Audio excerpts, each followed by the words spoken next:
Өнөөдөр Шангрилагчд буудалд төмөр замуудын хамтын ажиллагааны байгууллагын гишүүн орнуудын ачаа хэмжээ тохиролцох зөвлөгөө эхэллээ. Энэ удаагийн хуралд 11 улсын төмөр замуудын төлөөлөгчид гадаад худалдаа болон тээвэр зоочийн компаниудын төлөөлөл оролцож байна. Хурал энэ сарын 14-ний хүртэл үргэлжилнэ. Төмөр замуудын хамтын ажиллагааны байгууллагын гишүүн орнууд нь жил бүр хуралдаж тухайн жилд төмөр замаар тээвэрлэх гадаад худалдааны ачааны экспорт, импорт, транзит тээврийн хэмжээг харилцан зөвлөлтөнд тохирдог. Өмнөх хурлууд нь цахим хэлбэрээр явж байсан бол энэ удаа биечлэн болж байгаа гэдгээрээ онцлогтой байна. Салбарын сайд төмөр замын ачаа тээвэр болон хүчин чадлыг нэмэгдүүлэхэд бодлогын төвшөнд анхаарч байгаа гэдгийг хэллээ. Энэ хурал бол Монгол улс тулж байгаагаараа бол нэгдүгээрт бол давуу талтай. Ер нь сүүлийн 2-3 жил цар тахлын дараа бол эдийн засаг өсөж төмөр замаар тээвэрлэх ачааны хэмжээ эрс өссөн. Цаашдаа бол мэдээж дэлхийн нийтээр сүүлийн үед бол эдийн засгийн хамрал бас зарим улсуудад бас нэлээдгүй ойртож ирж байгаа энэ цаг үед бол төмөр замуудаар ачаа тээвэрлэх хэмжээг аль болохоор нэмэгдүүлэх тал дээр өнөөдөр Улаанбаатар хот нь зөвлөлдөж байна.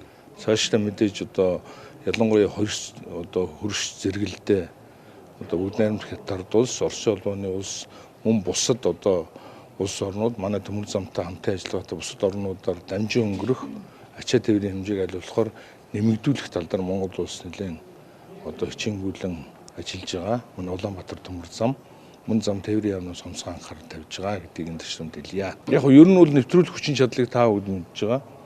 Монгол улс бол экспорт дээр ялангуяа нүүрсний экспорт дээр бас нэлээд анхаарал тавьж байгаа улс.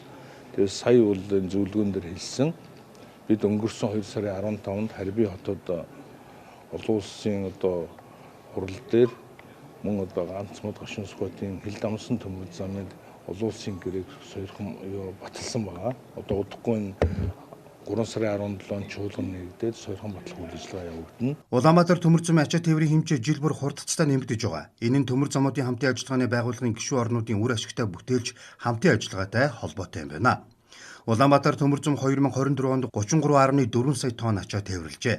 Үүний 12.6 сая тонн нь орон нутгийн, 20.8 сая тонн нь гадаад худалдааны ачаа эзлэж байна. 2024 онд Улаанбаатар төмөр замын тээвэрлсэн ачаа гадаад худалдааны ачааны хэмжээг 2023 онтой харьцуулахад экспортын хэмжээ 4.3%, импортын ачаа 4.5%, дамжин өнгөрөх ачаа 4%-аар өссөн үзүүлэлттэй гарсан байна.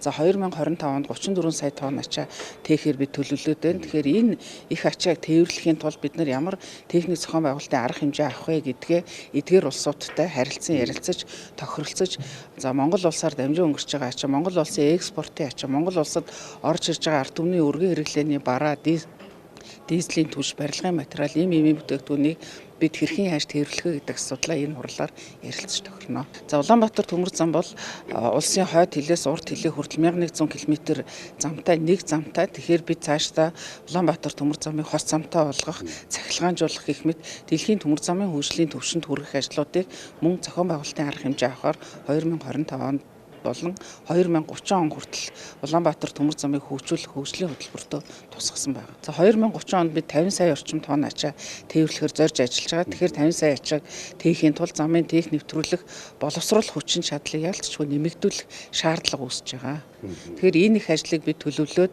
хийн. Энэний тулд бид энэ хурлаар техник зохион байгуулалтын ямар арга хэмжээ авах вэ? Бид хөрш улсуудтайгаа хэдэн тонн ачааг тээвэрлэх вэ гэдгээ яг ачааны нэр төрөл бүрээр тодорхой тохирно.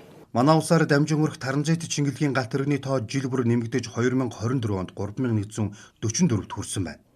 Улаанбаатар төмөр зам хувь нийлүүлсэн нийгэмлэг нь 1956 онд төмөр замуудын хамтын ажиллагааны байгууллагын анхны 10 гишүүний нэг болсон цагаас хойш тус байгууллагын үйл ажиллагаанд идэвхтэй оролцож гишүүн орнуудын харилцан ашигтай хамтын ажиллагааг хөгжүүлж, бэхжүүлж ирсэн төвхтэй юм а.